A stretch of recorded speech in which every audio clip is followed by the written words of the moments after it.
Let me just tell you a little bit about winning and tendering, what it is. And as the Vice-Chancellor has said there, we're going to adopt an end-to-end approach in our project. What we've noticed in our research over the last few years is that a lot of work in the public sector tendering area, not just in Wales, but in the UK and further afield, has focused on looking at just one side of the transaction. That is, what are the problems purchasers are having? That is, those who buy and those who sell to them, those who supply them. But a lot of the research is incomplete, and it hasn't had the proper impact on government policy that it should have. And the reason is because in every transaction there's a buyer and a seller, and both have to be looked at to see what are the things that are stopping them from doing more business with each other.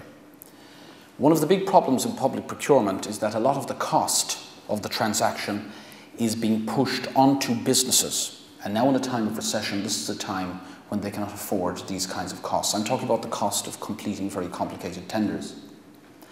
And what we're not interested in is removing safeguards that are necessary to ensure that public money is spent properly, but rather we're interested in trying to help identify unnecessary barriers that inhibit the purchasers and the sellers from doing business with each other. Now, in 2009, we were commissioned by the Welsh Assembly Government to write the Barriers to Procurement Opportunity Report. And often when you write a report for government, because of various expediencies, by the time the report comes out, it lands on a shelf somewhere. But I'm delighted to say that because of a confluence of politics, that is, a minister who knew something had to be done,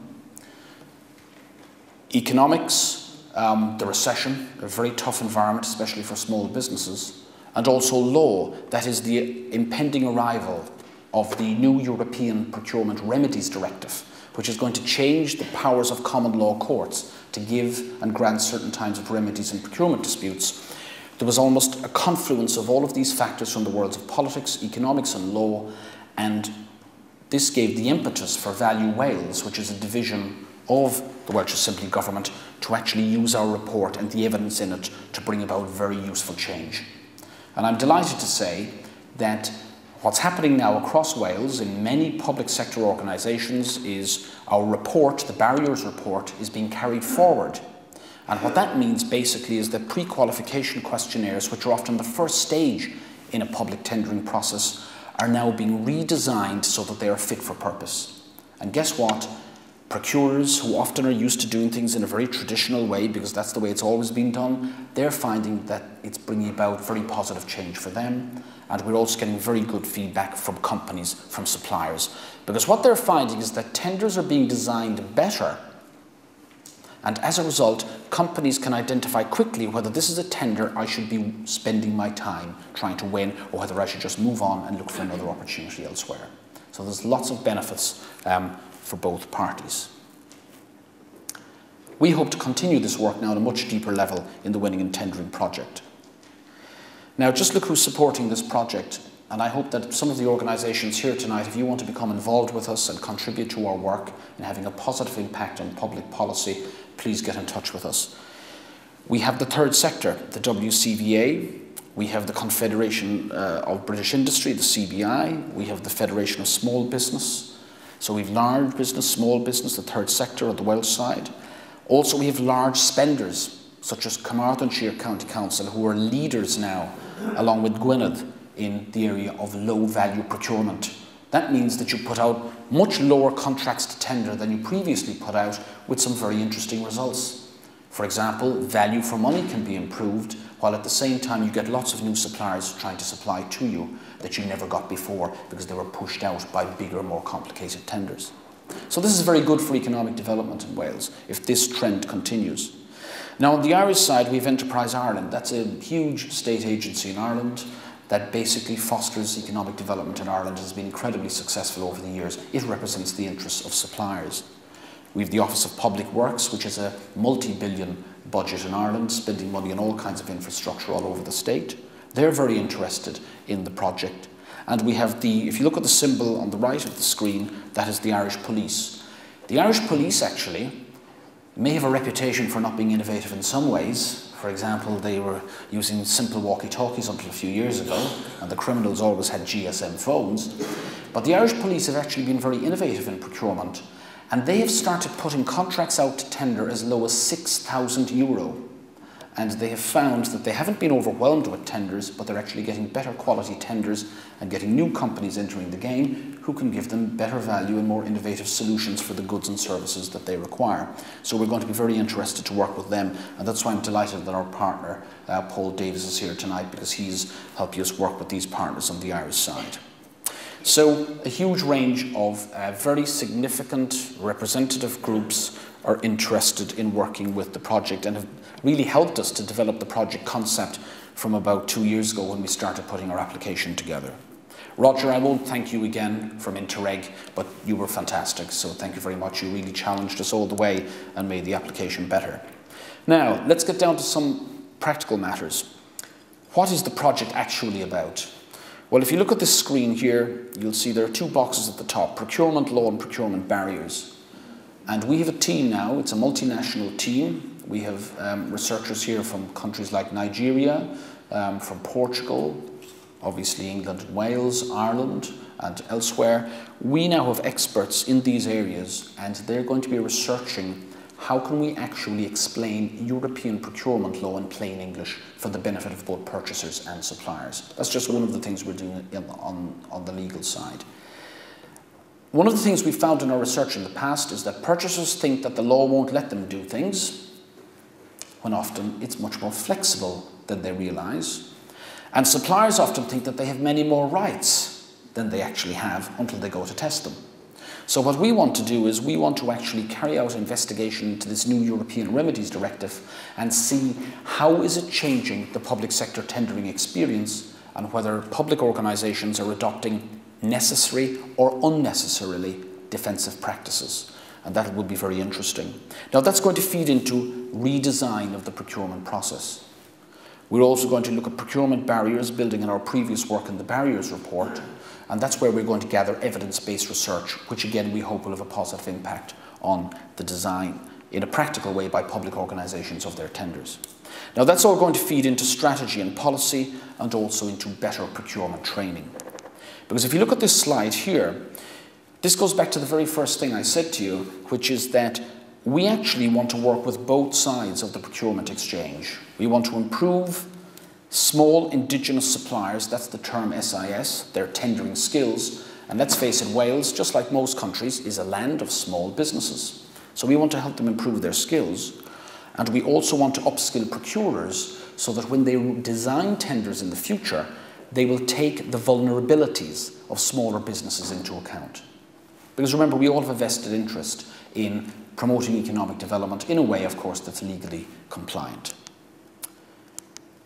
Now, just very quickly, we are also providing a tender review service, and we've started this service and are getting a very good reaction from companies. There are services out there that help you to write tenders, and maybe you win them and maybe you don't. What we're actually doing is looking at tenders that companies have lost, and we're dissecting the tender and identifying all of the faults that were in the tender application that the company put together. It's a pull no punches report. Companies have found that when they read the report, they're quite shocked, but once they come to what we call the acceptance stage, they realise that it's actually good to be told the barefaced truth, because then you can do something about it. Also, we suggest solutions, and we get a very good response to that. Just pass my water. We're also developing a diagnostic tool, and basically what this tool will do is it will help companies to assess whether they are tender ready. And this is something that we're working with computer experts at the moment on actually developing, and it'll be made freely available on the web for companies to use. In other words, it'll help you assess whether you actually are ready to enter the tendering game or whether there are different skills and competencies you need to require. Now, when we look at lower value procurement work package, I've just put up the symbols in this one to tell you a little bit more about it. In our barriers report, we recommended that all contracts above £25,000 in Wales should be put out to tender. And we're delighted to see that some organisations now are putting contracts out to tender even below that level. But at a minimum, they should all be put out. Make them transparent, put them out there, and let businesses see what opportunities are available to them. Remember, if you keep giving the contract to the same guy all the time, you stifle innovation. The new company with the new technology cannot get into the marketplace. And we have found that companies need to win these contracts, especially because the public sector spending dominates the economy so much in Wales. They need to win these contracts to grow into medium-sized businesses. So if you look here, you'll see we're working with big purchasers like Carmarthenshire and Gwynedd. We're also working with the Federation of Small Businesses and their members. And then we're working with a big purchaser on the Irish side, the Irish Garda Síochána, the police.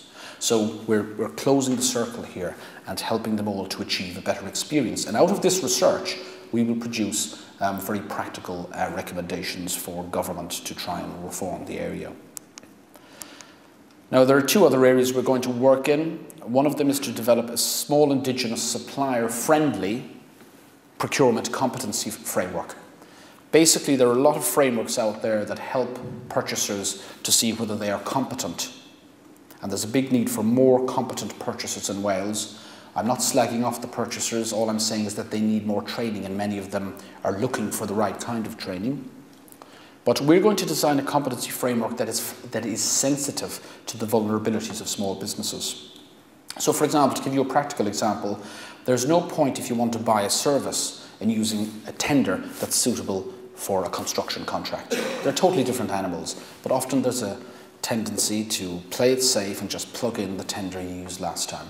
That keeps a lot of small businesses out of the tendering game. So we want to do some work there. And then finally, we have a big law work package. We have a European directive that applies across the entire European Union, including in the Ireland-Wales Interreg area. And we're both common law jurisdictions. We want to investigate what actually is happening on the ground in terms of how is the new European Remedies Directive changing public sector tendering practices and the experiences of their supplier. Is it positive or is it negative? And this will be very new, I think, groundbreaking research. Now, finally, where are we going to take things once we've finished? We're going to be finished in end of 2013. Well, we've just set up an Institute for Competition and Procurement Studies, and this will ensure that there's a continuation strategy to carry these outputs forward. We're also going to engage in education and training. Some of this will be on an academic level, but a lot of it's going to be on a very practical level. So, for example, together with Dublin City University, we're going to offer cross-border training modules for small businesses where they can actually learn more about public procurement. We'll be having a very major conference to announce our ongoing progress in 2012 and 2013 in both Wales and Ireland, and so I would encourage you to keep in contact with us on our website and to attend those events, and hopefully we'll have more interesting things to tell you in the future. So I'm very interested now to hear what the other speakers are going to say. Thank you very much. I hope that you enjoy the brochure and look forward to meeting you afterwards.